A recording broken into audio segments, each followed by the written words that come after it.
ये आखिरी पद है। इसके पहले हम लोगों ने 3 पदों का अध्ययन किया है।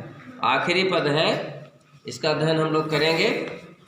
पद है अबलो नसानी अब न नसैहों, राम कृपा भव निशा सिरानी, जागे फिर न डसैहों, पायो नाम चारु चिंता मन उर करते न खसैहों, श्याम रूप सुच रुचिर कसौटी, चित कंचनह कसैहों, परबस जान हस्यों इन इंद्रिन, निज बस हुए न हसैहों, मन मधुकर पन कर तुलसी, रघुपति पद कमल बसैहों। तुलसीदास जी कहते हैं कि अब तक तो हम नसाने थे, मतलब हम अहंकार में थे, नशे में थे, हमें हमारे अंदर घमंड था, सांसारिक मोह माया का बंधन था, ये सारी चीज़ें थी। लेकिन अब मैं उससे मुक्त हो चुका हूँ। अब लो नसानी अब न नसैहों, अब मैं नहीं नसाऊंगा, मतलब अब मैं फिर से बंधन में पड़ने वाला नहीं। राम कृपा भव निशा सिरानी, राम की कृपा से, भगवान की कृपा से ये जो दुख वाली रात्रि थी, निशा रात्रि, पीड़ा देने वाली रात्रि थी, सिरानी व्यतीत हो गई, बीत गई। जागे फिर न डसैहों, और जग जाने पर अब हमें ज्ञान हो गया है, मैं जग गया हूँ, फिर से इन बंधनों से अपने को जकड़ने वाला नहीं हूँ, डसाने वाला नहीं हूँ, इसमें इन बंधनों में पड़ने वाला अब मैं नहीं हूँ। क्योंकि जो दुख की रात्रि थी, जो पीड़ा की रात्रि थी, वो व्यतीत हो चुकी। पायो नाम चारु चिंता मन उर करते न खसैहों, मैंने भगवान राम के नाम रूपी चिंतामणि को प्राप्त कर लिया। करा है पायो नाम चारु चिंतामणि, नाम रूपी चिंतामणि, मोती जिसको हम लोग कहते हैं, उसको मैंने प्राप्त कर लिया है। उर करते न खसैहों, हृदय रूपी हाथों से उसको अब जाने नहीं दूंगा, उसको कोई छुड़ा नहीं सकता है, उस चिंतामणि को कोई खींच नहीं सकता है, छुड़ा नहीं सकता है। हृदय रूपी हाथों से उसको मैं अब जाने नहीं दूंगा, अर्थात उसको मैंने अपने भगवान राम के स्वरूप को, भगवान राम के नाम को हमने हृदय में धारण कर लिया है।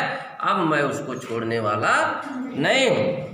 श्याम रूप सुच रुचिर कसौटी, चित कंचनह कसैहों, भगवान श्याम का जो, भगवान राम का जो श्यामल स्वरूप है, जो रूप है उनका, उसको कसौटी मान करके अपने चित्त को उस पर कसूंगा, अर्थात अपने चित्त को उस पर स्थिर करूंगा, अपने मन को उस पर स्थिर करूंगा, भगवान के स्वरूप को देखूंगा, हृदय में भगवान के स्वरूप को धारण करूंगा।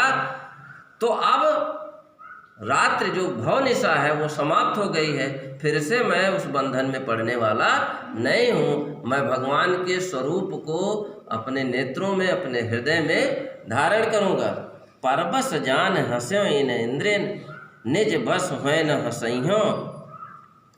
अब तक इन इंद्रियों ने दूसरों के बस में मुझे समझा था, लेकिन अब मैंने इनको अपने नियंत्रण में कर लिया। हम लोग परेशान क्यों होते हैं? हमारा मन जो होता है अस्थिर होता है। अभी आप यहाँ बैठी हो और आपका मन एकाएक घर पे चला जाए, एक क्षण मात्र में मन और कहीं चला जाए। हृदय जो मन होता है आपका, मान लीजिए काम है पढ़ाई करने का, तो पढ़ाई के दौरान आप कुछ और करो, पढ़ रहे हो, लेकिन आपका मन चंचल है तो पढ़ाई नहीं हो पा रही है। तो जो हमारा मन है, जिसको हम नियंत्रण नहीं कर पा रहे, करा है, जो हमारी इंद्रियां हाथ पैर हैं, नेत्र है, जिसको हम अपने नियंत्रण में नहीं कर पा रहे थे अब तक, जिसके कारण मैं सांसारिक मोह माया के बंधन में फंस गया था और जिससे मुझे पीड़ा मिल रही थी, अब वो स्थिति नहीं है। अब मैंने उन इंद्रियों को निज बस, अपने नियंत्रण में कर लिया है, अर्थात मैंने अपने इंद्रियों को अपने बस में कर लिया है। अब मेरा कोई मजाक नहीं कर पाएगा, मेरी कोई हंसी नहीं उड़ा पाएगा, क्योंकि मैंने अपने इंद्रियों को एक तरह से मैंने अपने ऊपर नियंत्रण प्राप्त कर लिया है। मैंने भगवान के स्वरूप को धारण कर लिया है हृदय में, और मैं अब सांसारिक मोह माया के बंधन से अपने को मुक्त कर चुका हूँ। इसलिए मुझे अब अन्यत्र कहीं जाने की आवश्यकता नहीं है। मन मधुकर पनकर तुलसी रघुपति पद कमल बसई हो। मन रूपी मधुकर को, मधुकर भंवरे कहा जाता है। भंवरा क्या होता है? कभी इस फूल पे कभी उस फूल पे इधर उधर मंडराता रहता है, दौड़ता रहता है इधर से उधर।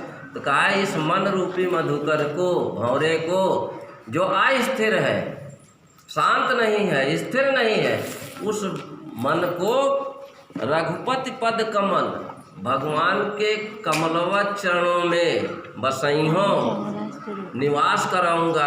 अर्थात मैं अपने मन को भगवान के चरणों में स्थापित करूंगा, भगवान के चरणों में अपना ध्यान लगाऊंगा, और मैं अपने हृदय को, अपने मन को अन्यत्र कहीं नहीं जाने दूंगा।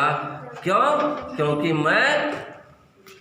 मेरी जो स्थिति है वह अब तक तो ठीक नहीं थी, लेकिन मैं अब ठीक हो गया हूँ। जो भौनिशा है, पीड़ा की स्थिति थी, वो समाप्त हो गई थी। मेरे अंदर जो अहंकार की स्थिति थी, घमंड की स्थिति थी, वो सांसारिक मोह माया की स्थिति थी, वो उन बंधनों से मैंने अपने को मुक्त कर लिया है।